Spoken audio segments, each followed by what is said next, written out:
સમયથી બિહારમાં મોટા રાજકીય ભૂકંપની આશંકાઓ કરવામાં આવી રહી હતી તે સાચી ઠરી છે। તેમાં નીતિશ કુમારનું ભારતીય જનતા પાર્ટી સાથે જોડાઈ જવાની અટકળોએ ભારે ચર્ચાઓ પણ જગાવી હતી અને પરિસ્થિતિ આજે તમે જોઈ રહ્યા છો કે કદાચ આ સોદો પાર પડી જાય। આ બધાની વચ્ચે આજે માહિતી મળી છે કે નીતિશ કુમાર અને બીજેપી વચ્ચે ડીલ છે તે ફિક્સ થઈ ગઈ છે અને આગામી રવિવારે એટલે 2 દિવસ પછી જ નીતિશ કુમાર ભાજપ સાથે બિહારમાં ફરી સરકાર બનાવી શકે છે અને આ વખતે મુખ્યમંત્રી ફરી નીતિશ કુમાર જ હશે જે 9મી વાર બનશે। સૂત્રો તરફથી જે માહિતી એ પણ મળી છે કે નીતિશે તેમના રવિવારના તમામ કાર્યક્રમો રદ કરી નાખ્યા છે, જેને લઈને બીજેપી સાથેના જોડાણને અને તેની સાથે નવી સરકાર બનાવવાની અટકળો પર પૂર્ણ વિરામ મુકાઈ ગયું છે। આવતા વર્ષે યોજાનારી વિધાનસભાની ચૂંટણીઓ સુધી નીતિશ કુમાર સીએમ બની રહેશે તેવી કદાચ આ ડીલ ફિક્સ થઈ છે। અગાઉ એવા સમાચાર એ હતા કે વિધાનસભા ભંગ કરીને લોકસભાની સાથે ચૂંટણી પણ યોજાઈ શકે છે। રાજકારણમાં ક્યારે શું બને કહી શકાતું નથી। ભાજપ અને જેડીયુ ગયા વખતની જેમ લોકસભા અને વિધાનસભાની ચૂંટણી એક સાથે લડશે તેવી પણ વાત છે। બેઠકોની સંખ્યા અને અન્ય બાબતો આગામી 2-3 દિવસમાં સ્પષ્ટ થઈ જશે। જોકે બિહારમાં જો નવી સરકાર બને તો મંત્રાલયોની વહેંચણી અગાઉની ભાજપ જેડીયુ સરકારની જે ફોર્મ્યુલા હતી તે જ પ્રમાણે રહેશે। અત્યારે બિહારમાં ઉથલપાથલ પણ મોટી થઈ છે। સામે લાલુ પ્રસાદ અને તેજસ્વી યાદવ છે એ પણ સરકાર બચાવવાના અને નવી બનાવવાના પ્રયત્નો કરી રહ્યા છે। બિહાર સરકારની આંતરિક ખેતાની તલક છે એ આજે રાજ્યપાલના કાર્યક્રમમાં પણ જોવા મળી હતી। આ કાર્યક્રમ દરમિયાન સીએમ નીતિશ કુમાર અને નાયબ મુખ્યમંત્રી તેજસ્વી યાદવ એકબીજાથી અંતર રાખતા પણ જોવા મળ્યા હતા અને બાદમાં કાર્યક્રમની જે તસવીર સામે આવી હતી તેમાં બંને નેતાઓ એકબીજાથી દૂર બેઠેલા જોવા મળ્યા હતા। ત્યારે જ આ બિહારનું રાજકારણ એકદમ સ્પષ્ટ થઈ ચૂક્યું હતું। સીએમ નીતિશ કુમારની એક ખુરશી પણ ખાલી હતી। ઉલ્લેખનીય છે કે થોડા દિવસો પહેલાં આરજેડી અને જેડીયુ વચ્ચેના સંબંધો વણસવા લાગ્યા હતા અને આ જ કારણ હતું કે થોડા દિવસો પહેલાં બિહારના મુખ્યમંત્રી નીતિશ કુમારની પરિવારવાદ ભત્રીજાવાદ અંગેની ટિપ્પણી બાદ રાજ્યમાં શાસક ગ્રાન્ડ એલાયન્સમાં પણ ભંગાણની અટકળો શરૂ થઈ હતી તે આજે સાચી પડી છે। આવો જોઈએ આજે નિવેદનબાજી અલગ અલગ નેતાઓ શું કરી। इसको आप कैसे देखते हैं? देखिए, इसके बारे में बहुत दिन पहले तो नहीं, हाल ही में हमने ऐसा कहा था कि 20 जनवरी के बाद 30, 31 तक, 25 तक कुछ न कुछ बिहार में परिवर्तन होगा।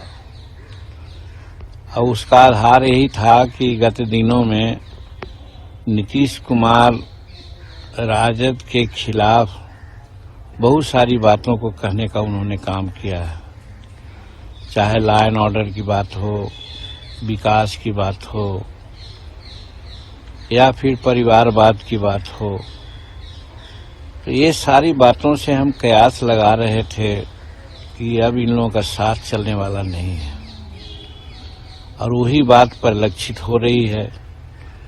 तो अब कब होगा दिन नहीं कर सकते हैं, समय नहीं कर सकते हैं, लेकिन अंदाज लगाते हैं कि अब बहुत दिन तक इन लोगों का जो गठबंधन है नहीं चलेगा।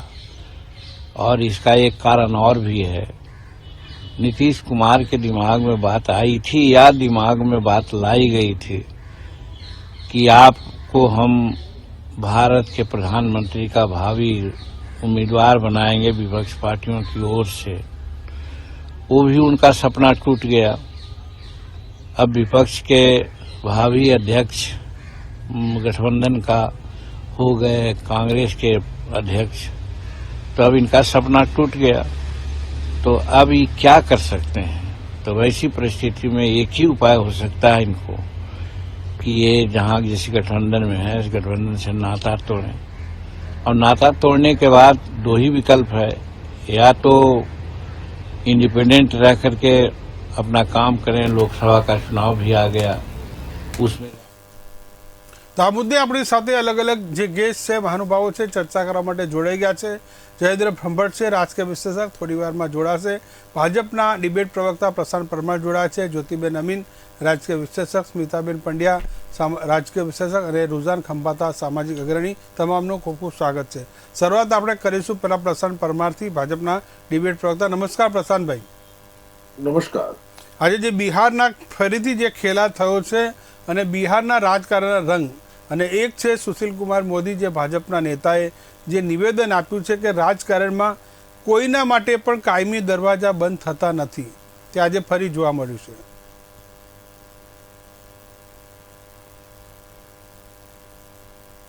પ્રથમ તો પ્રજાસત્તાક દિનની સૌને શુભકામનાઓ.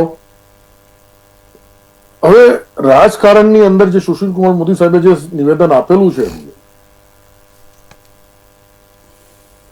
એ હાલની પરિસ્થિતિ કે ભૂતકાળની પરિસ્થિતિની અંદર બી આપણે જોઈએ છે તો એ બરોબર લાગુ પડે છે કે રાજકારણની અંદર કોઈ દોસ્ત કે દુશ્મન કાયમ રહેતું નથી, આ સૌ જાણીએ છીએ. હવે હાલની પરિસ્થિતિ જે બિહારની છે એની અંદર જે મહાઠગબંધન કે ઇન્ડી એલાયન્સ કહીએ છીએ આપણે, કે જે લોકોએ નામ આપેલું છે ને આપણે એ નામથી એ લોકોને બોલાવીએ છીએ, એ લોકો દ્વારા નીતિશ કુમાર સાથે જે કંઈ ડીલ થઈ હશે એની અંદર કંઈ થયું હશે તો પછી આ વસ્તુઓ બધી ઉદ્ભવી, એમાં એક પછી એક કારણો સામે આવતા જ હશે આગામી દિવસમાં. અત્યારે હાલ જે નીતિશ કુમારે પોતાને આગામી 48 કલાકની અંદર શું થાય છે એ આપણે રાહ જોવાની રહી. હવે બીજી વાત કરીએ કે ટોટલ બિહારની અંદર 243 સીટ છે, એમાં 122 નો બહુમત જરૂરી છે. તો બીજેપી પાસે 78 ધારાસભ્યો છે, આરજેડી પાસે 79 છે, જેડીયુ પાસે 45 છે, કોંગ્રેસ પાસે 19 છે ને અધર એમ કરીને બીજા થઈને 22 ધારાસભ્યો થઈને ટોટલ આ છે. હવે બીજેપી અને આરજેડી બે ભેગું કરે તો 155 ની આસપાસ થાય. બીજેપી અને જેડીયુ જો પાછું આવે છે એનડીએ ગઠબંધનમાં તો ચોક્કસ ભારતીય જનતા પાર્ટીની સરકાર બનવા જઈ રહી છે. હવે ત્યાંથી આગળ વાત કરીએ કે આગામી સમયની અંદર જે લોકસભાના ઇલેક્શનો આવી રહ્યા છે એની અંદર બિહારની આઈ થિંક સો લગભગ 41 સીટ ઉપર લોકસભાની સીટો છે. હવે જ્યારે એ લોકોને જે કંઈ વાંધો પડ્યો છે, મેં ન્યૂઝમાં જોયું અને જે મારી પોતાની રીતે જે જાણ્યું કર્યું એમાં કે નીતિશ કુમારે જે એ ગઠબંધન સાથે વાત મૂકી કે આપણે લોકસભા અને વિધાનસભાનું ઇલેક્શન સાથે કરાવીએ, એટલે કે એમનું કહેવાનું એવું હતું કે ભાઈ ઇલેક્શન વિધાનસભાનું વહેલા લઈ આવીએ, 1.5 વર્ષ પહેલા સરકાર આપણે એક તો પ્રજાનો મત આપણી સાથે છે તે તેનો આપણાને ખબર પડે, આ રીતે કઈ હતી વાતો. એટલે સ્વાભાવિક છે કે અત્યારની જે પરિસ્થિતિ છે એની અંદર મહુડી મંડળ જ વધારે સારી રીતે આગામી સમયની અંદર જવાબ આપી શકશે. અને રહી નીતિશ કુમારની વાત, તો નીતિશ કુમાર મુખ્યમંત્રી આગામી દિવસોમાં બને છે કે નથી બનતા એ બી એક જોવાનું રહ્યું. ભારતીય જનતા પાર્ટી સાથે ગઠબંધન થાય છે કે નથી થતું એ બી એક જોવાનો વિષય છે, કારણ કે દરેક પાર્ટીઓ પોતપોતાની કમર કસી રહી છે ભારતીય જનતા પાર્ટી સાથે ગઠબંધન કરવા માટે. જી પ્રશાંતભાઈ, ફરી આપની પાસે આપણી સાથે જ્યોતિબેન પર જોડાયા છે. જ્યોતિબેન, બિહારના રાજકારણમાં ભારતના બધા રાજ્યમાં વાતાવરણ બદલાય કે ના બદલાય, પણ બિહારમાં રાજકીય વાતાવરણ દર 6 મહિને 1 વર્ષે 2 વર્ષે બદલાતું રહે છે, એ પણ અનિશ્ચિત કાળે. મનોજભાઈ, પોતાની ઇમેજ કેવી રીતે બગાડાય એ કોઈએ નીતિશ કુમાર પાસેથી શીખવા જેવું છે, કારણ કે એમની એક વખત ઇમેજ બહુ પ્રોમિસિંગ નેતા તરીકેની હતી અને એટલે કે ગુડ ગવર્નન્સના નેતા કહેવાતા હતા કે એટલે સુધી કે પોતાની જાતને પછી પીએમ ના ઉમેદવાર તરીકે જોવા માંડ્યા હતા. પણ પછી જે આ સત્તાની અને મેન હોલ્ડિંગની સાઠમારીમાં જે એમને ઘડી ઘડી પક્ષ પલટા કર્યા એને લીધે હવે એમની ઇમેજ બિલકુલ વિશ્વસનીય નથી રહી. એટલે આજે તો પ્રજાને તો શું, કોઈ પણ પક્ષના નેતાને પણ વિશ્વાસ નથી હોતું કે અત્યારે અમારા પક્ષમાં આવે છે તો આ પક્ષમાં હવે કેટલી વાર ટકશે અને કઈ વાતે એમને વાંકવું પડશે. હવે જો 2013માં એમને 17 વર્ષ જૂનો જે છેડો ફાડ્યો ગઠબંધનનો એનડીએ સાથે, એનું એકમાત્ર કારણ એ હતું કે એમને નરેન્દ્ર મોદી પીએમના ઉમેદવાર તરીકે સ્વીકાર્યા નતા, એમને પોતાને થવું હતું. હવે એ જ અપેક્ષાથી હમણાં પણ એમને ઇન્ડિયા ગઠબંધન બનાવ્યું, આખી સક્રિય ભૂમિકા ભજવી, બધાને ભેગા કરવાના, વાટાઘાટો કરવાની, અને પછી એમની ધાર્યા પ્રમાણે ના થયું કે એમને કોઈ એટલું બધું મહત્વ ના આપ્યું કે એમને પીએમ ના ઉમેદવાર ઘોષિત કરે, અને એ જ કારણથી પછી એમને સંયોજક બનવાની ના પાડી અને પોતે સક્રિય પણ ના રહ્યા. એટલા બધા આપણે જોઈએ છે કે એ ગઠબંધનમાં નિષ્ક્રિય થઈને બેઠા છે. કોઈ દિવસ કોઈ બયાન નથી આવતું કે કોઈ એક્શન નથી હોતું. એટલે ભલે અત્યારે જ્યાં સુધી પેલું કે બાંધી મુઠ્ઠી રાખવાની છે ત્યાં સુધી એમના પક્ષ તરફથી નિવેદન આયા કરશે કે ભાઈ અમે તો છીએ જ ઇન્ડિયા સાથે, પણ મૂળ મુદ્દો એ છે કે હવે ઇન્ડિયા સાથે નહીં રહે, કારણ કે ઘણા બધા કારણો દેખાઈ રહ્યા છે ઘટનાઓથી.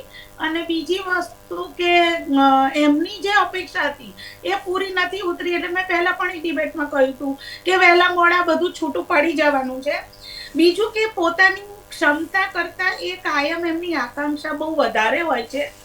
બીજી વસ્તુ એ, હવે જો હું બીજેપીની વાત કરું તો બીજેપીમાં આમણે આ વખતે એક કાંકરે બે પક્ષી માર્યા છે.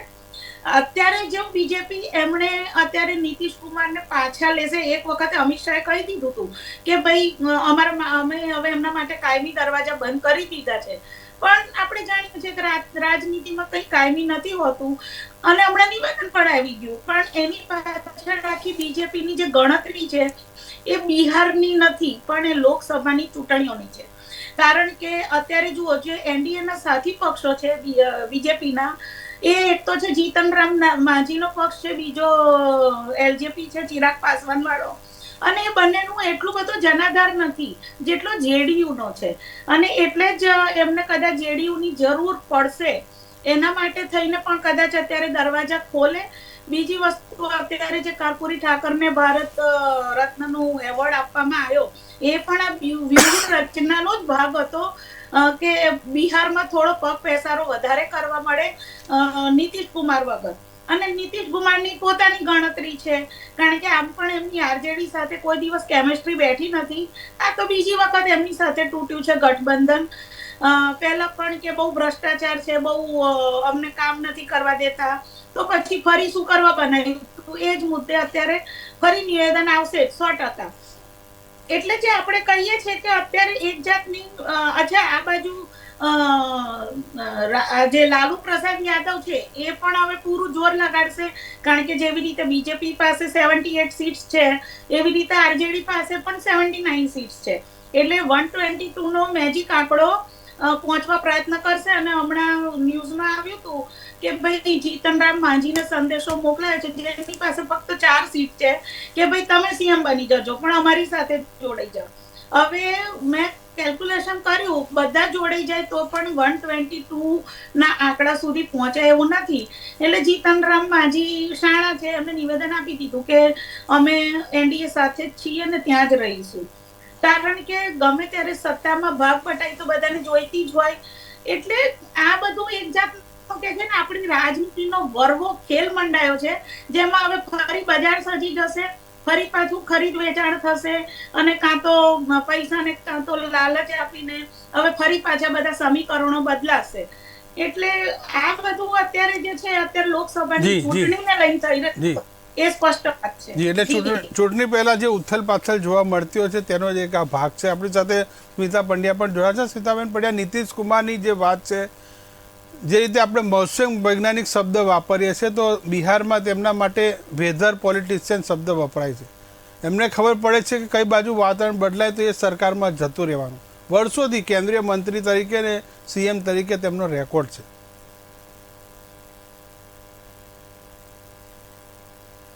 આપનો ઓડિયો મ્યુટ છે, અનમ્યુટ કરો સ્મિતાબેન.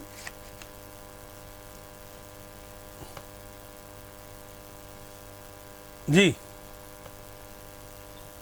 આપણે રાજકારણ સમીકરણની જયારે વાતો કરતા હોઈએ ને ત્યારે એકદમ નિશ્ચિત હોતું જ નથી કે ક્યારે કોણ પોતાનું નિવેદન આપશે અથવા તો પોતે ક્યારે બદલાઈ જશે. અને વાતાવરણ પણ સેમ એવું છે કે ક્યારે પણ વાતાવરણમાં ફેરફાર થઈ જાય અને એનું શું પરિણામ આવી શકે છે એ પણ આપણને ખબર નથી હોતી. એટલે આમ કહી શકાય કે જે વિષય નિષ્ણાતો હોય છે કે રાજકીય રીતે અને આબોહવાની રીતે જયારે એનું હવામાન ખાતા દ્વારા જયારે એની આગાહી કરવામાં આવતી હોય છે, એ બંને આમ જોવા જઈએ ને તો કઈ જ આમાં શું કે નિશ્ચિત નથી હોતું. એટલે ખાસ કરીને અત્યારે હાલ આપણે નીતિશ કુમારની જે વાત કરીએ છીએ, નીતિશ કુમાર તો અત્યાર સુધી આમ જોવા જઈએ એ તો એ એનડીએ ના ખભા ઉપર જ અત્યાર સુધી એમણે રાજકારણ રમ્યા છે અને અત્યાર સુધી એમની સાથે હતા. પરંતુ જયારે એમને વડાપ્રધાન ચહેરા તરીકે પોતાને રજૂ કરવાની વાત આવી અને એ અસ્વીકારાઈ, ત્યારે એમણે પોતે એની સાથે નાતો તોડી અને પોતે પોતાની રીતે બીજા રાજકીય પક્ષો સાથે મળીને એમણે પોતે મુખ્યમંત્રી તરીકે જોડાયા. આમ સુશાસન બાબુ તરીકે એટલે ગુડ ગવર્નન્સ તરીકે આપણે એમને અત્યાર સુધી ઓળખતા હતા અને ભ્રષ્ટાચારનો ખુલ્લે આમ એ વિરોધ કરતા હતા અને એમના જ શાસન વખતે ભરપૂર ભ્રષ્ટાચાર પણ આપણને અત્યાર સુધી જોવા મળ્યો છે. અને બીજું કે એમને કઈ જગ્યાએ કયા પક્ષ તરફથી વધારે લાભ મળશે, એ કયા પક્ષ તરફ જતા રહેશે, આપણને અત્યાર સુધી અટકળો હંમેશા તે જ રહી છે. અને બીજું કે અત્યાર સુધી ભલે અમિત શાહે એમને કંઈક આમંત્રણ આપ્યું છે, એમની સાથે વાત થયાની વાત છે, પરંતુ હજુ સત્તાવાર રીતે રાજકીય રીતે જાહેર થયું નથી. એટલે આપણે અટકળો કરવાની રહી. જયારે એમને મુખ્યમંત્રીના ચહેરા તરીકે જો બીજેપી તરીકે એનડીએ સરકાર એમને જયારે જાહેર કરશે તો ચોક્કસ એમાં જવાના છે. અને એમનું જે આ બનાવ્યું છે એમણે મહાગઠબંધન, એટલે જોઈએ છે કે જયારે કર્ણાટકનું ઇલેક્શન હતું ને ત્યારે એમને કદાચ તે સમય પારખી લીધો હશે અને બધા જ પક્ષોને એક કરવાની એમણે વાત કરી હતી, કેમ કે એમને એ વડાપ્રધાનના ચહેરા તરીકે આગળ આવવું હતું.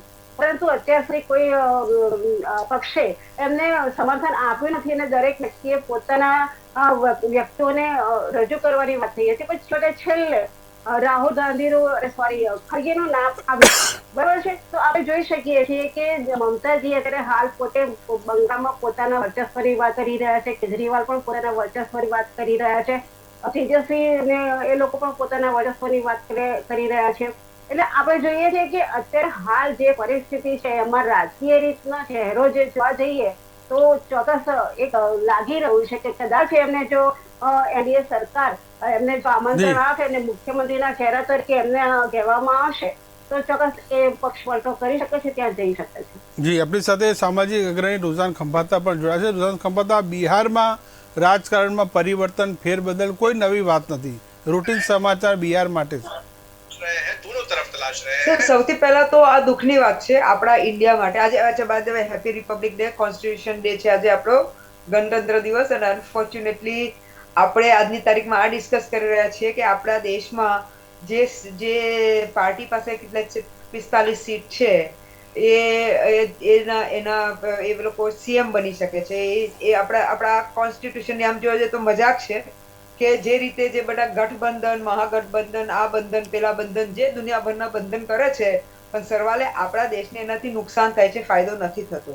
આ લોકોએ અનફોર્ચ્યુનેટલી પોલિટિક્સે એવો રૂપ લીધો છે, જ્યારે આઈ એમ શ્યોર કોન્સ્ટિટ્યુશન લખાયું છે ત્યારે એ પોઈન્ટ ઓફ વ્યૂથી નહીં લખાયું હોય કે ધીસ કેન ગો ટુ આટલું ડર્ટી થઈ શકે છે.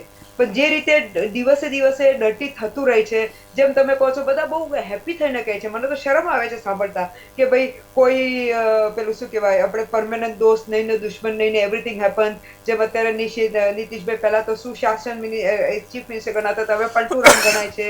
એટલે અલ્ટિમેટલી આજની તારીખમાં આપણે જે અગર આપણે આપણા કન્ટ્રીની વાત કરીએ તો એઝ અ કન્ટ્રી અગર આપણે ગ્રો કરવાની વાત કરીએ તો ખાલી બોલવાથી ગ્રો નથી થવાનું, યા આપણે શું કહેવાય મોટા મોટા ડેટાથી ગ્રો નથી થવાનું, પણ આપણા જે growth in terms of the character also આપણે દિવસે દિવસે ઓછું થતું જઈ રહ્યું છે.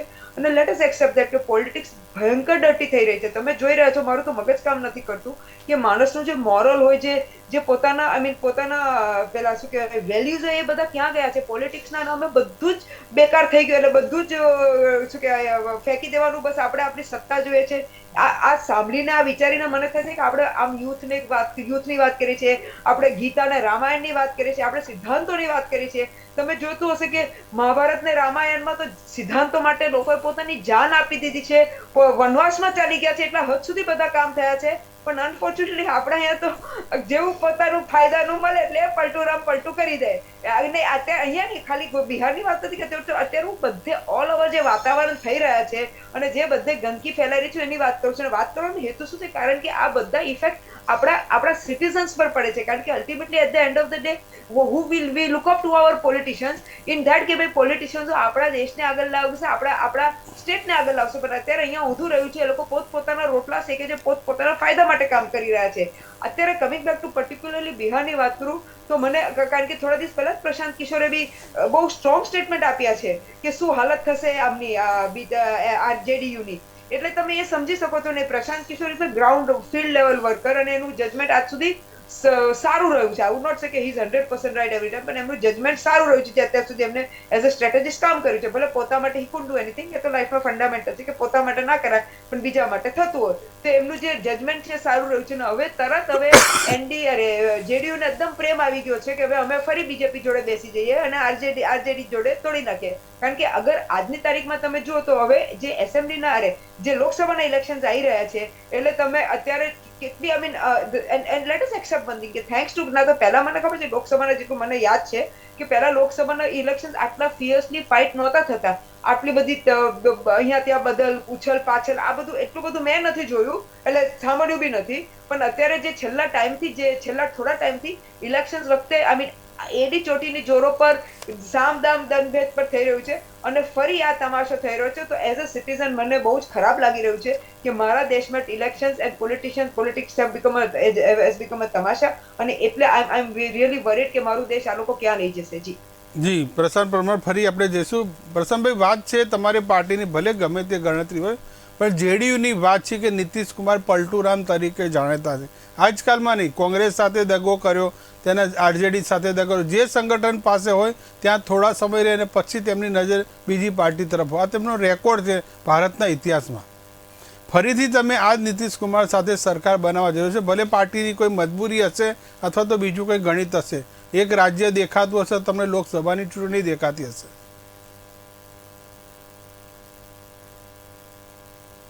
હવે વાત કરીએ કે તમે જે કીધું કે નીતિશ કુમાર પલટુરામ તરીકે પ્રચલિત થયા છે, તો સ્વાભાવિક છે કે જે દેખાય છે એ વસ્તુ તમે બોલી રહ્યા છો. હવે આગામી દિવસોમાં નીતિશ કુમારનું સ્ટેન્ડ શું રહેશે, આરજેડીનું સ્ટેન્ડ શું રહેશે કે જેડીયુનું સ્ટેન્ડ શું રહેશે, આ બંને પાર્ટીનું સ્ટેન્ડ ક્યાં રહેશે એ હજુ કંઈ નક્કી નથી. બંને પાર્ટી ભારતીય જનતા પાર્ટીના સંપર્કમાં. અત્યારે ન્યૂઝમાં જે કઈ વાતો આવતી હોય, પણ ટેક યોર ટાઈમ, આ વસ્તુ વધારે મહત્વની છે. હવે નીતિશ કુમારની અત્યારે વાત કરીએ છીએ આપણે, તો એમને બી ખબર પડી ગઈ છે કે હવે આ વસ્તુઓ બહુ લાંબી ચાલે એમ નથી, અને જે એમનું ઇન્ડી ડોટ ગઠબંધન છે એની અંદર બી એમના જે જગ્યાનું નામ એમનું જાહેર થવું જોઈએ ને એ જગ્યાએ એમનું નામ જાહેર ના થયું, આ બધી વસ્તુઓ છે. ને આગામી સમયની અંદર ભારતીય જનતા પાર્ટીની સરકાર બનવા જઈ રહી છે કેન્દ્રમાં, એટલે આ બધી વસ્તુઓના પરિબળ ભેગા થઈને એ એનડીએ સાથે પાછા આવી રહ્યા હોય, આ બી એક બાબત બની શકે છે. હવે જ્યારે ઘણી બધી પાર્ટીઓ ભેગી થતી હોય, આજે નીતિશ કુમારની પાસે ફક્ત આપણે જોઈએ તો 45 સીટ, એમના કરતા વધારે સીટ લાલુ પ્રસાદની આરજેડી પાસે છે કે 78 જેટલી કે 79 હા 79 જેટલી સીટ છે. તો બી મુખ્યમંત્રીનો ચહેરો નીતિશ કુમાર હતા. એટલે દરેક વખતે પોતાનું કામ નીકળી જાય એ બી વાત શક્ય નથી. હા, રાજકારણની અંદર કાયમી કોઈ દોસ્ત કે દુશ્મન નથી એ વાત બી સાચી છે. કાયમ તમને રાજકારણમાં તમારા લીધે કે તમારા જે નસીબના જોરે તમને જે મળતું હોય કોઈ વખત ના બી મળે, એવું બી બની શકે છે. અને નીતિશ કુમારનો જે ટ્રેક રેકોર્ડ તમે બધાએ જે વાત કરી, વિશેષજ્ઞશ્રીઓએ જે વાત કરી, રૂઝાનબેને જે વાત કરી, સ્વાભાવિક છે કે સ્વીકારવાનો જ રહ્યો. હવે આગામી દિવસની અંદર જે એનડીએ સાથે પાછા આવે છે તો કઈ રીતે બેસે છે, કઈ રીતે નક્કી થાય છે, શું નક્કી થાય છે, દરેક વસ્તુ વિચારવામાં આવે.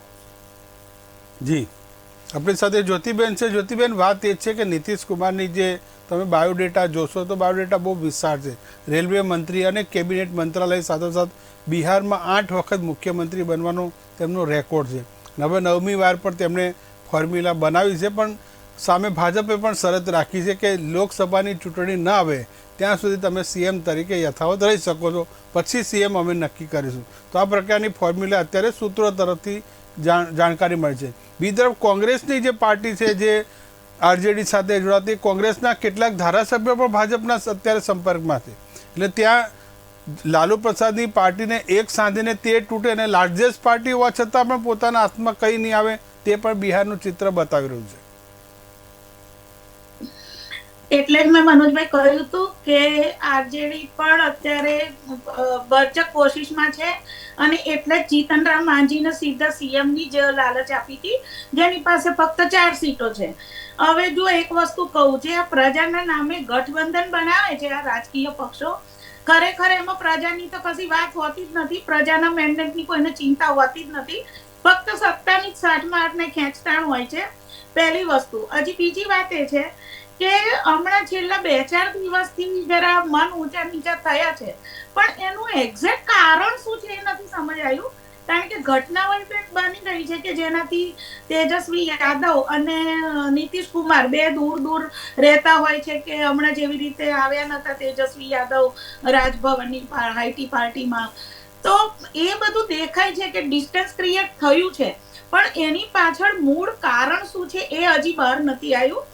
હવે જો હું બીજેપીની વાત કરું તો બીજેપીને તો હવે બેઠા બેઠા એક મુદ્દો મળી જશે, કારણ કે જે ઇન્ડિયાનું ગઠબંધન રચાયું હતું એના રચયિતા જ નીતિશ કુમાર હતા.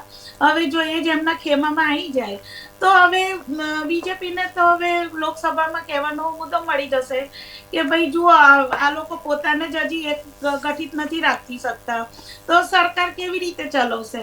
અને હકીકત પણ છે, કારણ કે ગઠબંધનની સરકારોમાં બ્લેકમેલિંગ બહુ થતું હોય છે, અને એટલે જ જનતા પાછલી 2 ચૂંટણીઓથી હવે ગઠબંધન ઈચ્છતી નથી, કારણ કે પહેલા જે ગઠબંધનની સરકારોમાં જે નિર્ણય નતા લઈ શકાતા એ પણ જોઈ લીધું છે સરકારે. બીજી આપણે જો હવે નીતિ વાત કરીએ તો આપણે જોયું હશે કે પહેલા એક જમાનામાં જેડીયુ સૌથી મોટી પાર્ટી હતી, એક દબદબો હતો નીતિશ કુમારના નામનો, પણ ધીરે ધીરે હવે એ ઘટતો જાય છે, એમનો જનાધાર, એમની સીટો ઓછી થતી જાય છે. ગઈ ચૂંટણીમાં પણ બીજેપી આમ તો મોટો ભાઈ જ હતી, 78 સીટો જીતીને, અને જેડીયુ હતી એ 45 સીટ્સ જે 3જા નંબર પર હતી આમ તો. એટલે આ જે જોઈએ તો છતાં મોટું મન રાખીને બીજેપીએ એમને સીએમ બનાવ્યા, કારણ કે આટલા વર્ષોના ગઠબંધનથી એમને સ્વભાવનો ખબર હોય કે સીએમ થી નીચે નહીં માને અને છેડો ફાડશે, એટલે એમની ના પાડતા હતા છતાં એમને સીએમ બનવા માટે આગ્રહ કર્યો હતો અને પછી એ સીએમ બન્યા હતા.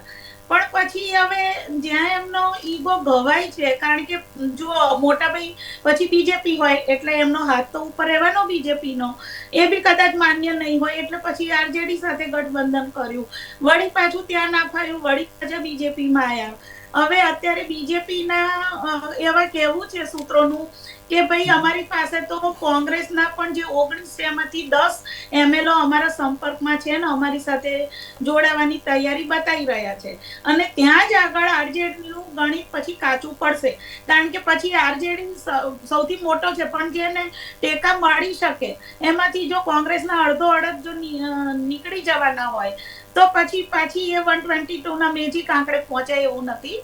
એટલે પછી અત્યારના પૂરતા તો સીએમ રહેશે નીતિશ કુમાર, કારણ કે બીજેપી નથી ઈચ્છતી કે લોકસભાની ચૂંટણીઓ સુધી એમના સ્વભાવ પ્રમાણે કંઈક પાછી ખટપટ કરે, અને આગળ જતા પછી હવે એ પણ કદ પ્રમાણે વેતરી કાઢશે, જે રીતે બીજેપીનો સ્વભાવ રહ્યો છે એ પણ એક હકીકત છે. જી મનોજભાઈ. જી, મહત્વની વાત જે કીધી કે બિહારના જે રાજકારણમાં સૌથી મોટો સ્વાર્થ હોય, પોલિટિકલ હિત હોય કે ગમે તે હોય, પણ જનતાના સમસ્યા ઠેરની ઠેર છે બિહારમાં. જે તમે વાત કરી કે બિહારમાં આ પ્રકારનું થવાનું કારણ હું, તો 3-4 દિવસ પહેલા જ નીતિશ કુમારે જે જાહેર મંચ ઉપરથી નિવેદન આપ્યું હતું કે પરિવારવાદ છે તે સૌથી મોટો ચિંતાનો વિષય છે, અને તે લાલુ પ્રસાદના પરિવાર તરફ તેમણે ઇશારો કર્યો હતો, અને લાલુ પ્રસાદના પરિવાર તરફથી પણ કેટલાક ટ્વીટ કરવામાં હતા અને બાદમાં ડિલીટ કરવામાં હતા, જેમાં રોહિણી આચાર્ય તેની દીકરી છે તેણે ટ્વીટ કર્યું હતું નીતિશ કુમારને નિશાના બનાવતું, અને તેને લઈને પણ ફરીથી એક રાજનીતિ હતી તે ગરમાઈ હતી, ને ખુદ જેડી ત્યાગી જે નેતા છે તેમણે કહ્યું હતું કે આ સંતાનોની વાતોમાં ધ્યાન ન રાખવી જોઈએ, વાતાવરણ બગાડે. તો આ પ્રકારના પ્રેશર જે પોલિટિક્સ છે તે પણ બિહારમાં નીતિશ કુમાર ઉપર હાવી થવા જઈ રહ્યું હતું, અને તેને કારણે નીતિશ કુમારે આ પગલું ભર્યું હોવાની વાત સામે આવી રહી છે. આપણી સાથે જયેન્દ્ર બ્રહ્મભટ્ટ પણ જોડાયા છે, રાજકીય વિશ્લેષક. નમસ્કાર જયેન્દ્રભાઈ. જી જયેન્દ્રભાઈ, જે વાત આપણે બિહારમાં જે ખેલાની થઈ રહી છે કે બિહારમાં રાજકારણમાં આ પ્રકારના પરિવર્તન કોઈ નવી વાત નથી, બિહારની તાસીર જ આ પ્રકારની પરિવર્તનની રહી છે. અને પાર્ટી બદલવાની? આ બિહારની પૂર્વ ભૂમિકા વિચારીએ તો બિહારનું એક કદ્દાવર નેતાઓ હતા જયપ્રકાશ નારાયણ ને કપૂરી ઠાકોર. એમને બિહારના એ સમયના રાજકારણમાં સૈદ્ધાંતિક મૂલ્યો સ્થાપવાના પ્રયત્નો કર્યા. ત્યારબાદ ધીરે ધીરે કોંગ્રેસનું શાસન આવ્યું ને કોંગ્રેસની શાસનમાં બી લલિત નારાયણ મિશ્રા ને જગન્નાથ નારાયણ મિશ્રા તો સીએમ તરીકે બી 2-3 વાર રહ્યા. એમને એમનું સ્થાપિત કર્યું. પણ જેવું લાલુ પ્રસાદ યાદવનો ટર્ન આવ્યો ને, બિહારની રાજનીતિ સૌથી વધારે જ્ઞાતિભેદ આધારિત છે. ત્યાં મુસ્લિમ યાદવ 2 કોમ્યુનિટીની મેજોરિટી હોય છે જે તે વિસ્તારોમાં. એટલે આ 2 કોમ્યુનિટીના બેઝ પર લાલુ યાદવ સત્તા હસ્તાંતર. ફરીથી જયદેવભાઈ આપને રોકીશ, ફરીથી આપની સાથે જોડાય છે. આપણી સાથે રુઝાન ખંભાત અમે જોડાય છે, તેમને પહેલા સાંભળીએ. રુઝાનબેન, જે વાત એ છે કે બિહારમાં જે રાજકારણની હલચલ છે એ કદાચ પોલિટિકલ હિત હશે, પણ જનતા સાથે તો આ સીધો દગાબાજી છે. એક આ સત્ય વાત છે. ક્યારે કોઈ બી સ્ટેટમાં જ્યારે તમે જે સીટ પર લડતા હો ને પછી તમે સીટ બદલી નાખો, યારે રિઝાઇન કરી બીજા આવી જાવ, તો ઓબ્વિયસલી લોકોને ધોકો લાગે છે. કારણ કે લોકો 2 રીઝન માટે વોટ આપે છે. એક ઓબ્વિયસલી તમે કઈ પાર્ટીને રિપ્રેઝેન્ટ કરો છો ને, બીજું કે તમે કેવા માણસ છો, તમારું કેરેક્ટર કયું છે, તમે કઈ રીતે કઈ પ્રજાના શું કામો કર્યા છે. Both reasons are having enough equal value, જે નોર્મલી હોવું જોઈએ. પણ અનફોર્ચ્યુનેટલી અત્યારે થયું છે શું કે because of this politics happening around, જે રીતે આપણે મેં ના કહું કે અત્યારે જે રીતે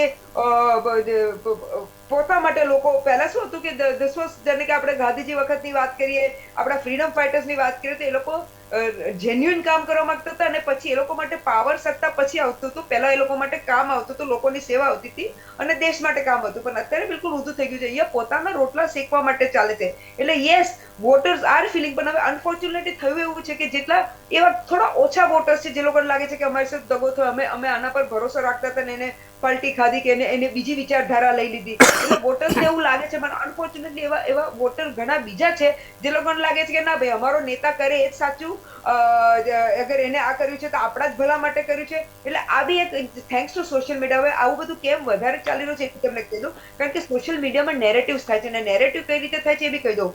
આઈટીના આર્મી હોય, આઈટી આર્મી એટલે જાણે કે હું મારો કોઈ મત છે તો હું મારા આઈટી આર્મી એટલે જે પૈસા ખર્ચીને લોકોને કહું કે 50-100 લોકો મારા વતી વાવા કરે, એક પર્ટિક્યુલર નેરેટિવ મૂકે, એટલે પછી બીજા લોકો એ વાવામાં જોડાઈ જાય અને એ રીતે બધાને કહો રુઝાન જોડે આટલા બધા લોકો છે. અને એકચ્યુઅલી રુઝાન દે તો આનો એક ફુગ્ગો કર્યો છે. એટલે this is one of the reasons જે વર્લ્ડ ઓવરમાં સોશિયલ મીડિયા મિસયુઝ થઈ રહ્યું છે. ને એટલા માટે તો કાલે જ વર્લ્ડ ઇકોનોમિક ફોરમનો જે રિપોર્ટ આવ્યો કે ઇન્ડિયામાં ફ્રોડ એલર્ટ કે જે મિસઇન્ફોર્મેશન જે કહેવા માંગે છે એ નંબર 1, ઇન્ડિયા વર્લ્ડ ઓવરમાં નંબર 1 પોઝિશન પર છે. એનો હેતુ એ થઈ રહ્યો છે કે આપણા બધા જે માણસ, આપણા જે બ્રેન વોશ થઈ રહ્યા છે સોશિયલ મીડિયા થ્રુ, કે આપણને જે મિસગાઈડ કરવા માંગે છે ખોટા. કારણ કે અત્યારે લેટેસ્ટ પુટ વન પોઈન્ટ, કે અગર તમે સમજો અત્યારે આ એક મુદ્દો છે નીતિશ કુમારનો, તો અત્યારે સોશિયલ મીડિયામાં અલગ જ સ્ટોરી ચાલી રહી છે કે ભાઈ એને કેટલા મહાન કામ કર્યા છે અને આરજેડી કેવો ધોકો આપ્યો, યુ નો ઓલ ધોસ. હવે સચ્ચે તો તમને મને ખબર નથી. એટલે આપણે જે બી સોશિયલ મીડિયામાં દેખાશે, આપણે જે લોકો વધારે બોલશે ઇટ ઇઝ લાઈક દેટ કે તમે જુઠ્ઠું બોલો ને બૂમ પાડીને બોલો. એક જમાનામાં એવું કે જુઠ્ઠું બોલો, બૂમ પાડીને બોલો, પણ નહોતું દે,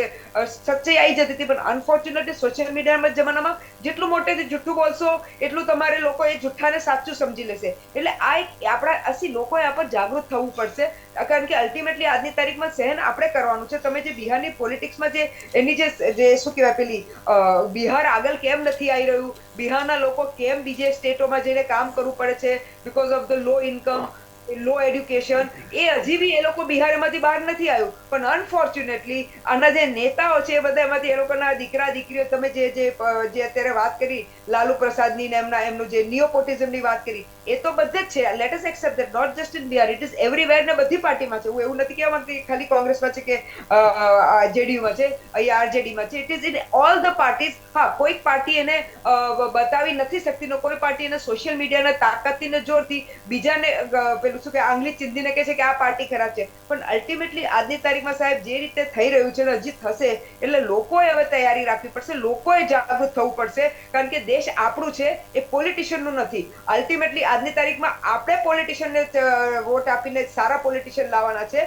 પોલિટિશિયનો આપણી પર કોઈ મહેરબાની નથી કરતા, એ આપણે યાદ રાખવાનું છે. જી, એટલે મહત્વની વાત એ કે લોકસભાની ચૂંટણી છે ત્યારે આટલું ભાજપનું હાઈકમાન્ડ આ પ્રકારનું પગલું ભરે તો તેને પણ ખબર છે કદાચ ચૂંટણીમાં આ મુદ્દો વિરોધીઓ ઉઠાવશે કે આ પ્રકારના પોતાના અંગત હિત સાધવા માટે આ પ્રકારના બિહારમાં ઉથલપાથલ કરવી અને એક રાજ્ય પોતાના હાથમાં લઈ લેવું એ પણ એક આ મુદ્દો જરૂરથી આવશે. પણ સૌથી મોટી વાત જે નીતિશ કુમારની અત્યારે સામે આવી રહી છે કે કોંગ્રેસ જે ગઠબંધનમાં તેમને પીએમ તરીકે જે પ્રમોટ થવું હતું અને તે બાદમાં માયાવતીએ પણ એન્ટ્રી મારી, સાથોસાથ મમતા બેનર્જીએ પણ એન્ટ્રી મારી અને અરવિંદ કેજરીવાલે પણ એન્ટ્રી મારી કે દરેકને સીએમ કરતાં પીએમમાં વધારે રસ હતો. એટલે નીતિશ કુમારને કદાચ ખ્યાલ આવી ગયો હશે કે આ બસમાં મારું પીએમ તરીકે નક્કી નહીં થાય, એટલે બસમાંથી અત્યારે ઉતરી જવું વધારે સારું છે. એક કારણ એ પણ છે અને બીજું કારણ જે ફરીથી કીધું કે પરિવારવાદનો જે મુદ્દો બિહારમાં ખૂબ જ હાવી હતો અંદરખાને અને લાલુ પ્રસાદની ફેમિલી દ્વારા રાજકારણમાં એક સૌથી મોટો હાવી થવાનો પ્રયાસ પણ કરવામાં આવી રહ્યો હતો, કારણ કે સીટો તેમની વધારે હતી ને નીતિશ કુમારની સીટો ઓછી હતી ને તેને કારણે આ ગઠબંધનમાં તિરાડ આવી હોય તેવું માનવામાં આવ્યું છે. પણ સમયની વાત છે. ફરીથી આપણે જોવાનું એ રહ્યું કે સરકારમાં નીતિશ કુમાર 9મી વાર સીએમ તરીકે પ્રમોટ થાય છે. કેમ? કારણ કે રાજકારણ છે, પણ રાજકારણમાં તમામ મિત્રો અને દુશ્મનો પણ આપણે દરેક પાર્ટીમાં જોવા મળી રહ્યા છે. આપણે ફરીથી આપણે સાથે જઈશું પ્રશાંત પરમાર પાસે. પ્રશાંત પરમાર, જે વાત એ જ છે કે રાજકારણમાં કાયમી કોઈ દોસ્ત કે કોઈ દુશ્મન હોતું નથી. ગુજરાતની જ આપણે વાત કરીએ કે અપક્ષો જે ભારતીય જનતા પાર્ટી સામે લડ્યા એ જ અપક્ષો હવે ભારતીય જનતા પાર્ટીમાં જોડાઈ રહ્યા છે. સાચી વાત છે. એમને વિકાસની રાજનીતિ સાથે જોઈન્ટ થવું છે એટલે ગુજરાતના રાજકારણની અંદર એ આવી રહ્યા છે ભારતીય જનતા પાર્ટી સાથે. હવે વિપક્ષો ને બી ખબર છે કે હાલના સમયની અંદર જે રીતે ભારતીય જનતા પાર્ટી પ્રજાના સાથે વિકાસના કાર્યો લઈને જઈ રહી છે એની અંદર વિપક્ષો ટકી શકે એમ નથી, એટલે એ લોકો ભારતીય જનતા પાર્ટી સાથે જોડાઈ રહ્યા છે. અને ગુજરાતની અંદર આપ જો કે ભારતીય જનતા પાર્ટી 156 સીટ સાથે જ્યારે વિધાનસભા સીટો પર જીતી ત્યારની વાત જો આપણે જોઈએ એ પછીને અત્યાર સુધીમાં લોકસભા ઇલેક્શન આવે ત્યાં સુધી કેટલા વિપક્ષો રાજકારણી ભારતીય જનતા પાર્ટીના દ્વારા આવેલા ને એ લોકોને ભારતીય જનતા પાર્ટીએ અપનાવી ને હજુ બી કોઈ આવે એમાં નવાઈ નહીં. હવે સ્વાભાવિક છે કે વિકાસની અંદર સહભાગી થવા માટે પોતપોતાની રીતે પોતપોતાના પક્ષો છોડીને બધા સત્તા પક્ષ ભારતીય જનતા પાર્ટી સાથે જોડાઈ રહ્યા છે. હવે બીજી વસ્તુ એ બી છે કે એમને જે વિપક્ષી દળોની અંદર જે વ્યક્તિઓ આવી રહ્યા છે ત્યાં આગળ એમના માન સન્માન સચવાતા નથી. એ તમે પેપર આઉટ થયેલું છે.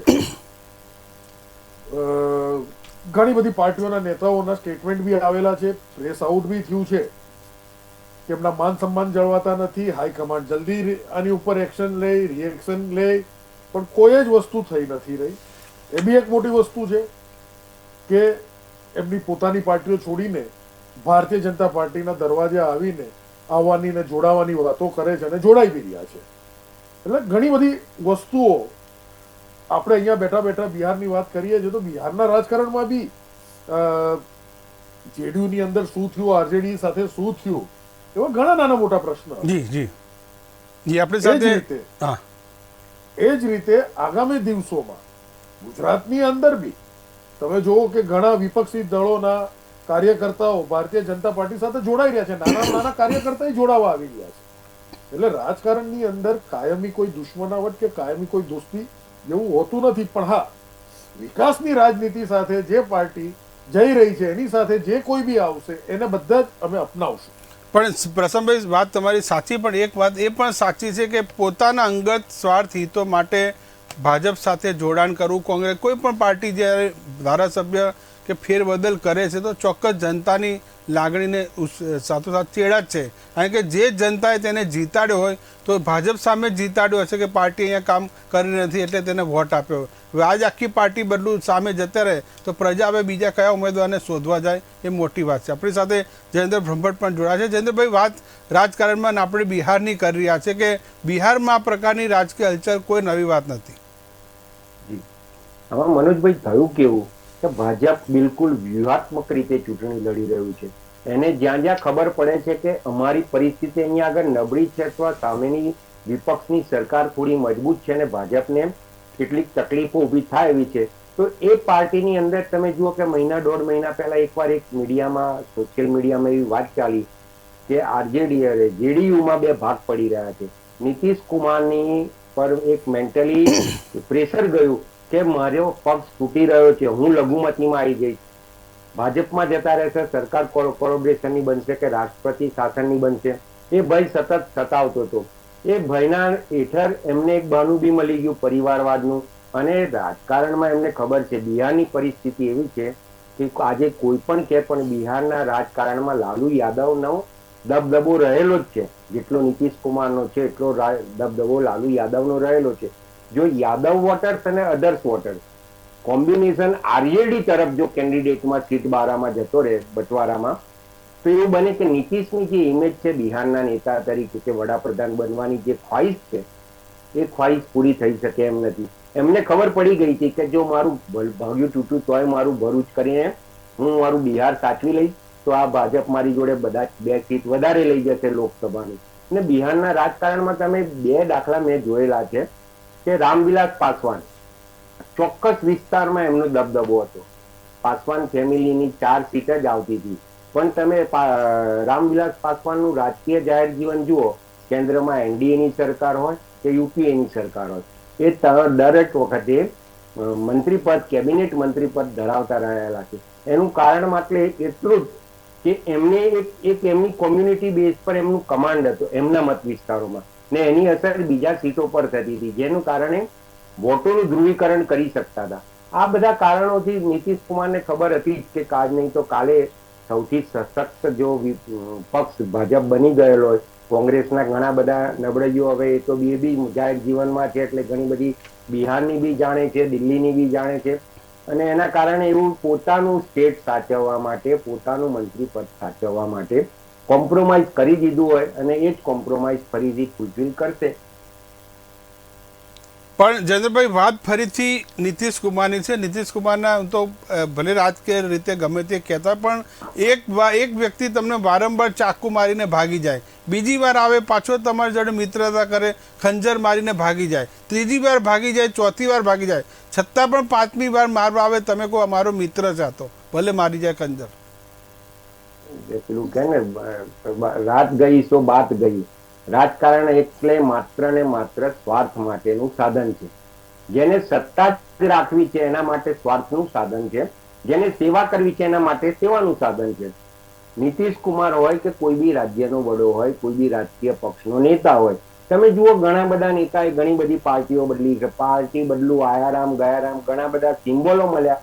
તમે વિચાર કરો કેટલાય ધારાસભ્યો, સંસદ સભ્યો એવા છે કે કોઈ બી પાર્ટીમાંથી ઉભા રહે છે, જીતી જાય છે. વિધાનબેને કીધું કે હવે પક્ષમાં તો આ બધા મતદારોનો દ્રોહ કરે છે, પણ મતદારો જયારે એમને ફરી ફરી જીતાડે છે 4 વાર, 5 વાર, 6 વાર, એનું કારણ શું? કેમ કે એમની મતદારો પર કમાન્ડ રહેલી છે, મતદારો સાથેના સંપર્ક રહ્યા હશે. અને એમાં બી ઘણા બધા સ્ટેટમાં સૌથી મોટું જ્ઞાતિવાદી પરિબળ છે, અને એ પરિબળ પર જ રાજકારણ દરેક રાજ્યોમાં ચાલે છે, અને એનું એ સમીકરણ સૌથી મોટું અસર કરે છે. અને એના કોષ્ટકમાં જયારે કોઈ નેતા ફિક્સ થઈ જાય છે તો એ જીતી જાય છે. જી જ્યોતિબેન પાસે છે. જ્યોતિબેન, વાત હવે રહી આપણે ઇન્ડિયન મહાગઠબંધનની ગાડીની. પંચર પડી ગયું છે મોટું, આ ટાયર બદલવું પડે તેવી મોટી વાત છે, કારણ કે પંચર થાય તેવું નથી. હવે વાત ફરીથી એ છે કે મમતા બેનર્જીનું પણ એક આજે નિવેદન આવ્યું છે કે રાહુલ ગાંધીએ જે ન્યાય યાત્રા કાઢી હતી તો તેમને પૂછ્યું નહોતું, તેમને વિશ્વાસમાં લીધા નહોતા, સાથે બેસીને ગઠબંધનની પોલિસી બનાવી અને સાથોસાથ પોતાની અલગ યાત્રા કાઢવી. એટલે એનો મતલબ એ છે કે રાહુલ ગાંધી પોતાનું કદ મોટું કરવા પ્રયાસ કરી રહ્યા છે. મનોજભાઈ, મેં આ જ વસ્તુ કહી હતી કે આ ગઠબંધન નહીં ટકી શકે એનું કારણ આ જ આવશે, કારણ કે બધા જ ઉમેદવારો પોતાની જાતને પીએમના ઉમેદવાર સમજે છે, અને આ જ વસ્તુ એટલે બીજો લઈ ગયો ને હું રહી ગયો, એ મેન્ટાલિટી દરેક ઉમેદવારમાં થવાની, અને આ જ કારણથી આ ગઠબંધન નહીં ટકે. બીજી વસ્તુ કે આજે બિહાર જે છે, આપણે અત્યારે બિહારની ચર્ચા કરી રહ્યા છે, એ એક એવું રાજ્ય છે કે રાજનીતિ તો ત્યાંના લોકોના લોહીમાં વસે છે. એવું કહેવાય છે કે બિહારમાં દરેક વ્યક્તિ પોતાની જાતને નેતા સમજે છે. એ હદે ત્યાં આગળ રાજનીતિ ચાલે છે. હવે આપણે અત્યારે જે ચિંતા વ્યક્ત કરી કે ભાઈ આ ઉમેદવારો આવી રીતે ઘડી ઘડી લોકોનો દ્રોહ કરે છે, તો એનું એક જ વસ્તુ થાય કે જનતાએ એટલી જાગૃતિ બતાવવી પડે કે હવે જ્ઞાતિ આધારિત વોટિંગ ના કરે. જ્યાં સુધી જ્ઞાતિ આધારિત વોટિંગ થશે ત્યાં સુધી જ્ઞાતિ આધારિત જ ઉમેદવારો ઉભા રાખવામાં આવશે અને યોગ્યતાના આધારે નહીં કે ભાઈ કોણે કામ કર્યું છે. જે ઉમેદવાર આવું કરે ને બીજી વખત હરાવી કેમ નહીં દેવાનો, ફરી વખત એ કરવાની ખો ભૂલી જાય અને એ મેસેજ લગભગ બધા ઉમેદવારોને પહોંચી જાય કે અમે આવી રીતે પક્ષ બદલીશું તો બીજી વખત જનતા અમને ઊભી નહીં રાખે. અને વાત થઈ કે ભાઈ કોંગ્રેસમાં કે આમાં માન નથી જળવાતું એવું પ્રશાંતભાઈએ વાત કરી, તો હું એ પણ કહેવા માંગીશ કે જ્યારે કોંગ્રેસના આયાતી ઉમેદવારોને તમે ટિકિટ આપીને ઉમેદવાર બનાવી દો છો તો જે પક્ષના નેતાઓ હતા એમનું ક્યાં સન્માન જળવાયું, એમને ક્યાં ન્યાય મળ્યો? અમને જેમને વર્ષો સુધી પક્ષનું કામ કર્યું એના બદલા સીધે આયાતી ઉમેદવારને જ્યારે ટિકિટ આપી દેવામાં આવે છે. અત્યારે જે બીજેપીનો એજન્ડા ચાલી રહ્યો છે ફક્ત એટલો જ કે વિપક્ષ બિલકુલ સાફ થઈ જવો જોઈએ. થાય નહીં પણ એટલીસ્ટ એના જે દમદાર નેતાઓ છે એ ના રહેવા જોઈએ કે જેથી એ સીટો ખેંચી લાવી શકે. એ અત્યારે મને એવું લાગી રહ્યું છે કે એકમાત્ર મોટિવ ઉપર બીજેપીનું કામ ચાલી રહ્યું છે, બાકી તો પ્રજાની કોઈને પડી નથી. દરેક ફક્ત કહેવાની વાત છે કે હવે રાજનીતિ સેવાનું માધ્યમ રહ્યું જ નથી. જેને સેવા જ કરવી હોય એનજીઓ ચલાવો ને, રૂઝાનબેન ચલાવે છે. જેમને સેવા કરવી છે એ લોકો પોતાના બેઝ ઉપર કરે જ છે. પણ અત્યારે જયારે બધાને સત્તામાં આવવું છે તો એ સત્તાની મલાઈ ખાવા માટે, કારણ કે જો જયારે પોતાના વેતન ભથ્થા વધારવાની વાત હોય છે ત્યારે પક્ષ વિપક્ષ કશું નથી હોતું, ત્યારે બધા ભેગા થઈ જાય છે. પણ વિપક્ષો જે અત્યારે પ્રજાના નામે કાગારોળ કરે છે, કોઈ પણ વિપક્ષ હોય, પહેલા બીજેપી હતી, અત્યારે કોંગ્રેસ વત્તા બીજા પક્ષો છે, ત્યારે પ્રજાના મુદ્દે કાગારોળ મચાવે પણ જેવા સત્તામાં આવે એવું બધું જ ભૂલી જવાય છે. પછી પ્રજા કોઈને યાદ નથી આવતી, પણ પોતાની સત્તા હજી બીજી ટર્મ પર ટકી રહેવી જોઈએ એની મથામણમાં પહેલેથી લાગી જાય. એટલે એ રીતના બધા પક્ષો એક જ થાળીમાં છે. જી મનોજભાઈ. જી, આપણે સ્મિતાબેન પાસે છે. સ્મિતાબેન, વાત જે અત્યારના આપણા રાજકારણની જે વર્ષોથી તાસીર જોતા આવ્યા છે તેમાં એક વાત એ છે કાં તો મજબૂત સરકાર જોઈએ અથવા તો મજબૂત વિપક્ષ જોઈએ. બંને જો વિપક્ષ મજબૂત હોય અથવા સરકાર મજબૂત હોય તો પ્રજાના કામો થઈ શકે, પ્રજાના હિતોનું રક્ષણ થઈ શકે. ચોક્કસ, એ તો સાચી જ વાત છે ને કે જયારે બંને પક્ષો, જ્યારે શાસક પક્ષ હોય ને વિપક્ષ બંને મજબૂત હોય ને ત્યારે એ સારું શાસન થઈ શકે છે. કારણ કે જયારે વિપક્ષ તરીકે પોતાનો અવાજ ઉઠાવતા હોય છે ત્યારે શાસક પક્ષ છે એને માનતું હોય છે ને એ પ્રમાણે જે રીતે ભારતીય જનતા પાર્ટી વિપક્ષની ભૂમિકા મજબૂત ભજવી હતી, પીએમ સાહેબ જે અગાઉ ઉમેદવાર હતા ત્યારે તમે જોશો કે આખા ભારતમાં આપણે આંદોલન જોયા હતા મોંઘવારીને લઈને.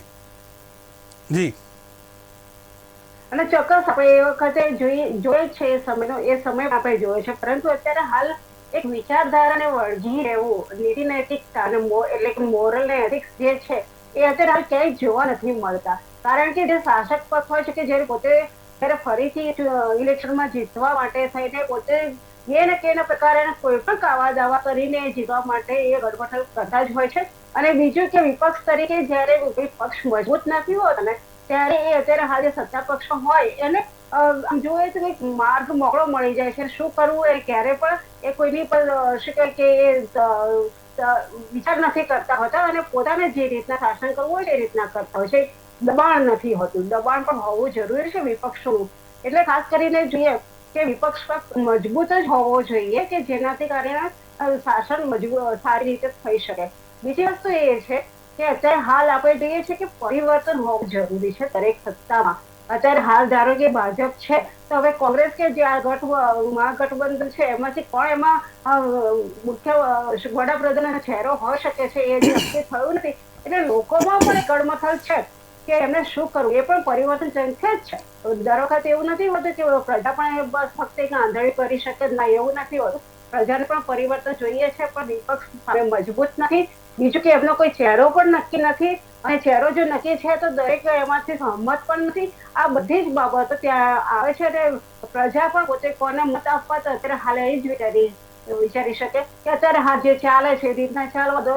એ રીતના જ એ લોકો વોટિંગ કરવા માટે જઈ રહ્યા છે. કેમ કે જોવે છે કે ધારો કે કોઈને પણ અમે વોટ આપીશું તો એ કેટલું ગણતરીમાં થશે, એ પણ એક જરૂરી બાબત છે. બીજી વસ્તુ એ કે અત્યારે હાલ જ્ઞાતિ આધારિત જે ગણતરીની વાતો છે કે ટિકિટ આપવાની વાતો છે ને, એમાં અંદરો અંદર આ ઝઘડાની બાબત હોય છે. અને બીજું કે કોઈને પણ સંતોષ હોતો નથી એમાં, કારણ કે ત્યાં એમ લાગે છે કે અમારી જ્ઞાતિના સંખ્યા વધારે છે તો આ જગ્યાએથી તમે અમને આવો, બીજા કહો કે અમને આમ આપો. એ જે બાબત છે કે જે પક્ષાપક્ષીની અંદરની લડત હોય છે એમાં ક્યાંય આપણે વિચારધારા કે એથિક્સની વાત જોવા નથી મળતી. ફક્ત ને ફક્ત એક પ્રજાને એમાં દ્રોહ થતો હોય છે, પ્રજાને જ નુકસાન છે, લોકોને જ નુકસાન છે. બે રાજકારણીઓ ભેગા પક્ષો ભેગા થઈને જે રમત રમતા હોય છે એ રમતનું પરિણામ આપણે જોઈ શકીએ છીએ કે વિકાસમાં કે બીજા કોઈ પણ બાબતમાં એ ક્યાંય દેખાતું નથી. આપણે ખાલી મોટી બૂમો પાડતા હોઈએ છીએ કે અમે વિકાસ કર્યો છે. બીજી વસ્તુ એ રહી કે કોઈ પણ એક લોકજીવાળ તમે ઉભો કરો ને,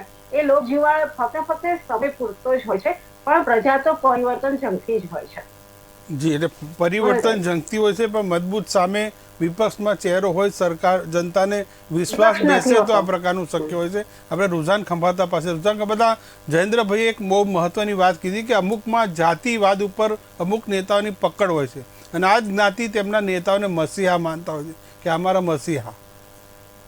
અનફોર્ચ્યુનેટ એ થયું છે કે આપણે વર્ષોથી આપણે દેશમાં ભલે મોટી મોટી દેશની વાત કરીએ પણ આપણા માટે સમાજ સર્વપ્રિય છે કે ભાઈ મારા સમાજ માટે. એવું પહેલાથી લોકોને બ્રેન વોશ કરવા માંગે છે, કારણ કે હું ઘણા સમાજના સંમેલનોમાં જઉં છું. એ લોકોને જ્યારે આઈએએસ આઈપીએસ બનાવે ત્યારે બી એ બ્રેન વોશ કરે કે ભાઈ તમારા સમાજે તમને બનાવ્યો છે એટલે તમે આઈએએસ આઈપીએસ કે જે બનો તો તમારે પહેલા સમાજની સેવા કરવાની. એવું ના શીખવાડે કે ભાઈ તું બનશે તો તારે પહેલા દેશની સેવા કરવાની છે તો સમાજ આપોઆપ આવી જશે. એવું નથી શીખવાડવામાં આવતું. એવું શીખવાડે કે તારે સમાજ માટે કામ કરવાનું છે. આ બહુ દુર્ભાગ્યપૂર્વ વાત છે ને એટલા માટે તમે આજે નેતાઓ છે એનો ફાયદો ઉપાડે છે. જેમ અત્યારે ના સ્ટાર્ટિંગમાં પેલું યાદવ ને પેલા જે બી બધું બતાવ્યું, I am not much into that, but જે રીતે એ લોકો શું કહેવાય પોલરાઇઝેશન કરે છે કે જે રીતે સોશિયલ એન્જિનિયરિંગ અમે કહીએ, પોલિટિક્સમાં સોશિયલ એન્જિનિયરિંગ વર્ડ યુઝ થાય છે, એ રીતે આ લોકો જે નેતાઓ છે તે know the pulse of the people. અને અત્યારે મેં થોડું જે અમે 40માં ને સ્લમ્સમાં કામ કરીએ એટલે અમે ત્યાં જયારે એ લોકો આ બધું કેનવાસિંગ ને પ્રોપોગેન્ડા થતો હોય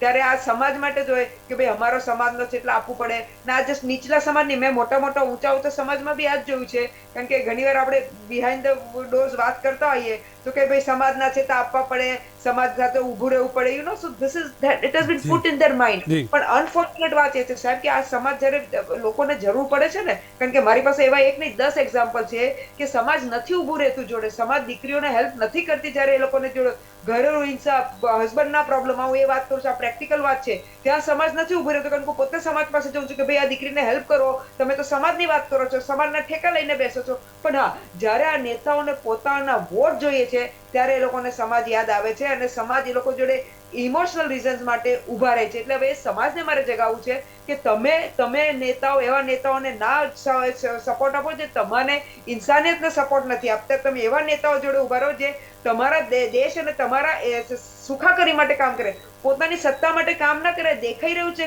નરી આંખે કે બધા નેતાઓ સત્તા માટે કામ કરે છે, પોતાની હાથડીઓ પૈસા કમાવા કામ કરે છે, લાખો ને કરોડ રૂપિયા. તો સારું છે, અત્યારે નીતિશ કુમાર થોડી વારમાં અગર ના પાડે તો ઈડી પીડી પહોંચી જશે ત્યાં, તો ફરી કંઈક બીજો આખી અલગ જ સ્ટોરી ચાલુ થઈ જશે ત્યાં. એટલે કહેવાનો હેતુ એ છે કે આજની તારીખમાં let me tell you one thing કે અગર આપણે આપણા દેશને નવા લોઝ લાવો છો, તમે એ બહુ સારી વાત કરો છો, નવી વાતો કરો છો, નયા ભારત વાત કરો છો, પણ તમે તમારી પોલિટિક્સ તો બદલતા જ નથી. પૂરતી પોલિટિક્સ તો દિવસે દિવસે ગંદી થતી જાય છે. એટલા માટે આ બી બદલવાની જરૂર છે. જી, આ બધું રાજકારણને ખતરારૂપ નિશાની છે. આપણે પ્રશાંત પરમાર પાસે એક છેલ્લો સવાલ લઈએ. પ્રશાંતભાઈ, રાજકારણમાં વિપક્ષની ભૂમિકા ખૂબ જ મહત્વની હોય. ભાજપ હોય, કોંગ્રેસ હોય, કોઈ પણ પાર્ટી, વિપક્ષ મજબૂત હોવો જરૂરી છે. સરકારના જ્યારે વાંક આવે ત્યારે સરકારના કાન આંબળી જાણે અને પ્રજાનો પક્ષ લઈ શકે. અને જો વિપક્ષ મજબૂત ના હોય તો તેનું નુકસાન જનતાને સહન કરવું પડે. તમે જે વાત કરી રહ્યા છો, વિપક્ષ મજબૂત હોવો જોઈએ, પણ વિપક્ષ બી એક હોવો જરૂરી છે. પ્રજા એ જાણે છે કે અત્યારના સમયની અંદર ભારત દેશ જે રીતે આગળ વધી રહ્યો છે, માન્ય શ્રી પ્રધાનમંત્રી શ્રી આપણે નરેન્દ્ર મોદી સાહેબ, અમિતભાઈ શાહ સાહેબ ગૃહમંત્રી શ્રી, ભારતીય જનતા પાર્ટીના પ્રમુખ શ્રી જે જેપી નડ્ડા સાહેબ, કે ગુજરાતના આપણે પ્રમુખ શ્રી ગણીએ ભારતીય જનતા પાર્ટીના CR પાટીલ સાહેબ, કે મુખ્યમંત્રી શ્રી ભૂપેન્દ્રભાઈ પટેલ સાહેબ, આ આખી ઉપરથી નીચે સુધીની લાઈનની અંદર આપ જુઓ કે કયા વિપક્ષો કે પ્રજા મત વિપક્ષોને આપી શકે છે. પહેલી વાત કે પ્રજાની અંદર વિપક્ષોએ જે ભૂતકાળની અંદર જે વસ્તુઓ કરેલી છે એ વસ્તુઓ ના થાય આગામી સમયની અંદર, વર્તમાન સમયમાં, એના લીધે જ ભારતીય જનતા પાર્ટી સાથે છે. અને વિપક્ષો એકજૂટ નથી એનું રીઝન બી એ જ છે કે એમને પરિવારવાદની અંદર રચ્યા પચ્યા છે. તમે જુઓ ઇન્ડી એલિયન્સની અંદર કઈ પાર્ટી કોને, સમાજવાદી પાર્ટી મુલાયમના દીકરા ની વાત કરીએ, કે કોંગ્રેસ પાર્ટીની અંદર સોનિયા ગાંધીના પુત્ર રાહુલ ગાંધીની વાત કરીએ, એક ફેમિલીમાંથી 5 MP, લાલુ યાદવના પરિવારની વાત કરો, તમે કયા પરિવારની વાત કરીએ જે વિરોધ પક્ષોની અંદર અત્યારે જે ભારતીય જનતા પાર્ટી સામે ઇન્ડી એલિયન્સ કરીને જે બેઠેલું ગઠબંધન છે જે, એટલે પ્રજા બી જાણે છે કે આ લોકોને મત આપવા જેવો નથી, કારણ કે આ લોકો તકયોગીઓ છે. હા, એક ચોક્કસ વાત કે ભારતીય જનતા પાર્ટી જ્યારે વિરોધ પક્ષમાં હતી ત્યારે પ્રજા સુધી એ વાતો પહોંચાડેલી હતી સુખાકારી. હવે ભારતીય જનતા પાર્ટી જ્યારે સત્તામાં છે તો એ સુખાકારી પ્રજા સુધી, ઘર સુધી જાય છે. એટલે ભારતીય જનતા પાર્ટીને પ્રજાનો મત મળી રહ્યો છે, એ બી વાત સ્વીકાર્ય છે. તમે આજે બે વખતથી છેલ્લા 10 વર્ષથી પ્રધાનમંત્રી નરેન્દ્ર મોદી સાહેબનું વડાપ્રધાન તરીકે બેઠા છે, ત્રીજી વખત બનશે એ બી મનમે નથી કે ભાઈ કોઈ શંકાનું સ્થાન નથી કે ત્રીજી વખત ભારતીય જનતા પાર્ટીની સરકાર 2024માં નહીં સ્થપાય એવું કોઈ સ્થાન જ નથી. એને એટલા માટે જે બી વિપક્ષોની અંદર બેઠા છે એ કે બેટર કે અત્યારે આપણી સાથે જોડાઈ જાઓ. જી, એટલે એક નાનકડો સવાલ પ્રશાંતભાઈ આપણે જયેન્દ્રભાઈ પાસે લે. જયેન્દ્રભાઈ, વાત જે પ્રશાંત પરમારે કીધી આપણે એ જ છે કે નબળો વિપક્ષ છે એટલે સરકાર ટકી રહી છે, કે મજબૂત વિપક્ષ છે એટલે સરકાર ના ચાલે? એના માટે એક જ દાખલો આપણે નાના હતા ને ભણતા હતા ત્યારે આવતો હતો કે 5 લાકડીઓ જુદી જુદી હોય તો એક સાથે તૂટી શકે છે, ભેગી થાય તો ગાંસડી બને, તો એ તૂટી નથી શકતી. વિપક્ષની જોડે એક તો એકતા નથી, એકબીજાના પર શંકા કુશંકા છે, અને સૌથી મોટું કોઈ એવું મોટું માથું નથી કે જેના નામ પર એ લોકો ચૂંટણી લડવા જઈ શકે. દરેકના લિમિટેશન છે. મમતાજીનું લિમિટેશન વેસ્ટ બેંગાલ સુધી છે, અરવિંદ કેજરીવાલજીનું દિલ્હી ને પંજાબમાં છે. મને તો એવું લાગે છે કે હવે બિહાર પછી કદાચ પંજાબની સરકારનો બી વારો લાવી દે ભાજપમાં તો કઈ નવાનતા નહીં લાગે, કેમ કે everything is fair in love, war and politics. આ હું એવું માનું છું. પોલિટિક્સમાં આ બધું ફેર થઈ ગયું છે, અને એના કારણે એવું બને કે કદાચ પંજાબ કે દિલ્હીમાં બી કંઈક નવા જૂનું, દિલ્હીમાં તો નહીં થાય પણ પંજાબમાં કંઈક નવા જૂની પાછી રાજકીય ગતિવિધિની લાગે છે. મને એવો અહંકાર છે, અને આ બધું ફેર ઇન ફ્રી એન્ડ ફેર થઈ જશે. એક રાજકીય પાર્ટીના સદસ્ય તરીકે હું કેમ ના વિચારું કે અમારી પાર્ટી મજબૂત થાય? દરેક પાર્ટી પોતાની પાર્ટીને મજબૂત કરવા માટે વિચારતી હોય. સાચી વાત છે પ્રસન્નભાઈ, એ જ છે કે તમારી પાસે PM જેવા સશક્ત નેતા છે, ને વિપક્ષ પાસે એવો કોઈ પણ નેતા નથી કે જે PMની હરોળમાં આવી શકે ને લડી શકે. આ સૌથી મોટી અત્યારે આપણી સત્ય હકીકત છે દેશની. વિપક્ષો પણ સ્વીકારે છે કે અમારી પાસે PM જેવો વડાપ્રધાન શ્રી નરેન્દ્ર મોદી સાહેબ વડાપ્રધાન તરીકે છે. જી, જો આ વિપક્ષો જો બેઠા હોત તો શું હાલત હોત? જી, જયેન્દ્રભાઈ કહેવા માંગુ. આમાં કેવું છે કે બીજા સ્ટેટમાં ચાલી શકે એવું કોઈ નેતા જ નથી. નરેન્દ્રભાઈની એક ઇમેજ અને એમનું જે પોલિટિકલ વ્યૂહાત્મક સમીકરણ હતા એવા હતા કે એમને ખબર પડી કે હું યુપીમાં ઉભો રહીશ તો મારા મતદારોને હું આટલા વધારે કરી શકીશ. નીતિશ કુમાર જુઓ કે મમતા જુઓ કે અરવિંદ કેજરીવાલ જુઓ કે CPI વાળા તો વેસ્ટ બેંગાલ બાર કશે જઈ જ નથી શક્યા. કોઈ પણ રાજકીય પક્ષ એવો નથી કે જેની સત્તા બીજા સ્ટેટમાં હોય. કોંગ્રેસ છે, એક કોંગ્રેસ છે, પણ કોંગ્રેસ જોડે એટલું માસ સમૂહને આકર્ષી શકે એવું ડાયનેમિક લીડરશીપ નથી. એ બધાએ સ્વીકારવી પડે, અને એના કારણે જ કોંગ્રેસના લોકો આજે કોંગ્રેસ ગુજરાતમાં નહીં બધે જ છોડી રહ્યા છે અને છૂટી જશે. જી, આપનો ખૂબ ખૂબ આભાર પ્રશાંતભાઈ, સ્મિતાબેન, રુઝાનબેન, જ્યોતિબેન અને જયેન્દ્રભાઈ. ફરી મળીશું એક નવા જ મુદ્દા સાથે. તો આપણે ચર્ચા જે કરી રહ્યા હતા બિહાર મેં ફિર ખેલા હોબે, તો નીતિશ કુમાર કદાચ 9મી વાર સીએમ બનવા જઈ રહ્યા છે ને આરજેડીથી છેડો ફાડીને અને એ જૂના જોગી ભારતીય જનતા પાર્ટી સાથે મળીને. નમસ્કાર.